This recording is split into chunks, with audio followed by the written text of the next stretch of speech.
Take this chicken stir-fry recipe and turn it into a full week of healthy meals for a family of 4. Keep it under 2,000 calories a day and make sure it's actually food my kids will eat. That's a real prompt. Someone typed that into free ChatGPT last week and got a complete meal plan in about 40 seconds. No app subscription, no nutritionist, no spreadsheet. And the reason it works so well is that ChatGPT doesn't just spit out generic advice. It responds to your specifics, your recipe, your family, your constraints. Here's where most people go wrong with meal planning. They try to start from scratch. Blank page, empty fridge, total overwhelm, and then they give up and order pizza. The smarter move? Start with something you already like eating.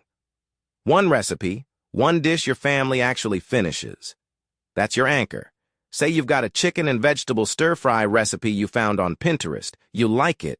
Your kids eat it without complaining. It's got protein, it's got vegetables, it checks some boxes. Open up ChatGPT, free version, no paid plan needed. Just go to chatopenai.com and create a free account if you haven't already, and paste your recipe in. The whole thing. Ingredients, quantities, everything. Then add a sentence after it that looks something like this. Using this as a base, can you build me a 5-day meal plan for a family of 4? I want breakfasts, lunches, and dinners. Keep it reasonably healthy, roughly 1,800 to 2,000 calories per day, and use overlapping ingredients where possible to cut down on grocery shopping.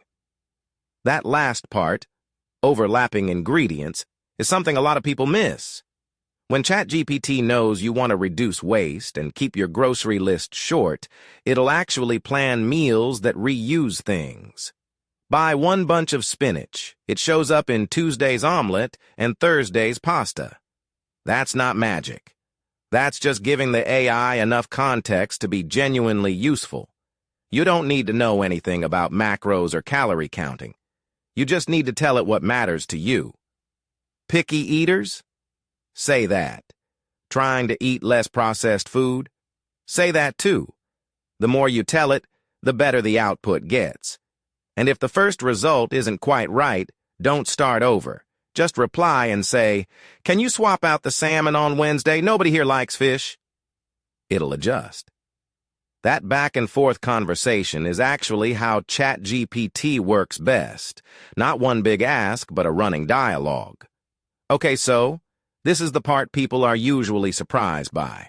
ChatGPT can give you a rough nutritional breakdown of any meal without you needing to count a single calorie yourself.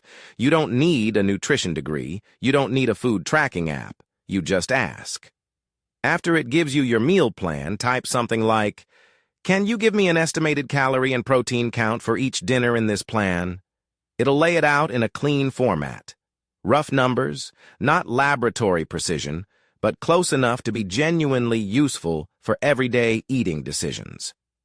If one dinner is coming in way higher than you expected, you can ask it to suggest a lighter swap. If you're trying to hit a protein target, you can ask which meals are falling short. This is where ChatGPT starts to feel less like a search engine and more like a conversation with someone who actually knows what they're talking about. And if this kind of thing is useful to you, Stack Future drops one of these every day. There's one thing worth knowing here. ChatGPT isn't a doctor or a registered dietitian, and it'll actually tell you that if you push it on medical specifics. If you have a real health condition, diabetes, kidney disease, anything serious, always check with a healthcare professional before making big dietary changes. ChatGPT is a starting point, not a prescription.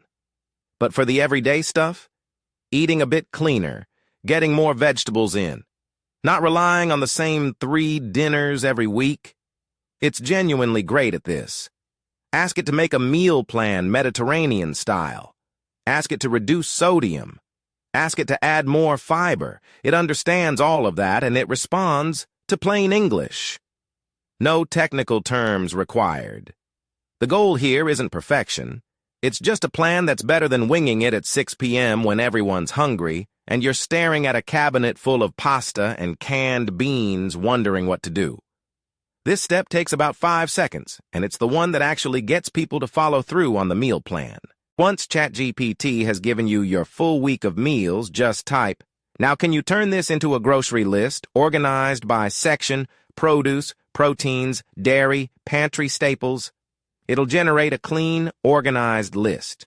Produce together, proteins together, stuff you'd find in the bread aisle together. You can copy it straight out of the chat, paste it into your phone's Notes app, and walk into the grocery store with an actual plan. What's genuinely useful about this is that it already accounts for the overlapping ingredients it built into the plan. If spinach appears in 3 meals, it doesn't list it 3 times. It consolidates. 1 bag of spinach, done. And here's a small trick that makes a big difference. Before you ask for the grocery list, tell it what you already have at home. Something like, "I already have olive oil, garlic, and rice. Leave those off the list. Now it only shows you what you actually need to buy." Saves money. Saves the annoyance of coming home with a 3rd bottle of olive oil you didn't need. Actually, hang on. This is also a good moment to ask ChatGPT to flag anything on the list that could be swapped for a cheaper alternative. Say your meal plan calls for pine nuts. Expensive, often unnecessary. Ask it, "Are there any items on this list I could substitute for something more affordable without losing too much nutrition?"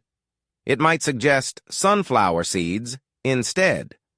Works great. Costs a fraction.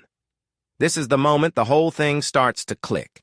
You've gone from one recipe you liked to a full week of planned meals, a nutritional overview, and a categorized shopping list, and it took maybe 10 minutes total.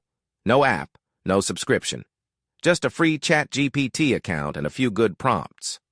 The difference between getting something vague and getting something actually useful from ChatGPT almost always comes down to how you phrase the ask. So here are a few prompts you can copy, tweak, and use immediately. For building your initial meal plan, here's a recipe I like. Paste it. Using this as inspiration, can you build me a 5-day meal plan for number of people? Aim for roughly X calories per day. Make it healthy, low carb, high protein, whatever fits you, and try to reuse ingredients across meals to keep the grocery list manageable. For checking nutrition, without doing any math, can you estimate the calories, protein, and fiber for each dinner in this meal plan? Just rough numbers are fine. For the grocery list, turn this meal plan into a grocery list organized by store section. I already have list what you have. Leave those out. For adjusting on the fly, I don't eat red meat. Can you swap out any beef or pork in this plan for something else that keeps the calories and protein similar? For making it work for picky eaters. My kids hate mushrooms and anything spicy. Can you revise this plan and replace anything that has those ingredients? These aren't magic phrases. They're just clear, specific asks. The more context you give ChatGPT, the less it has to guess, and the less it guesses, the more useful it becomes. Think of it like texting a really knowledgeable friend. If you say, "What should I eat this week?" you'll get a generic answer. If you say, "I'm trying to eat healthier, I've got 2 picky kids, I have about 45 minutes to cook on weeknights, and I like Mediterranean food," now you're having a real conversation. If there's one thing to walk away with today, it's this. The recipe you already love is the best place to start. You don't need to overhaul everything. You don't need to eat foods you hate. ChatGPT can take something familiar and build an entire week around it, with the nutrition, the shopping list, and the flexibility to adjust as you go. Meal planning doesn't have to be a Sunday afternoon project that exhausts you before the week even starts. 10 minutes, 1 prompt, a plan you'll actually use. Coming up next, we're going to show you how to use that same free ChatGPT account to start making extra money on Fiverr,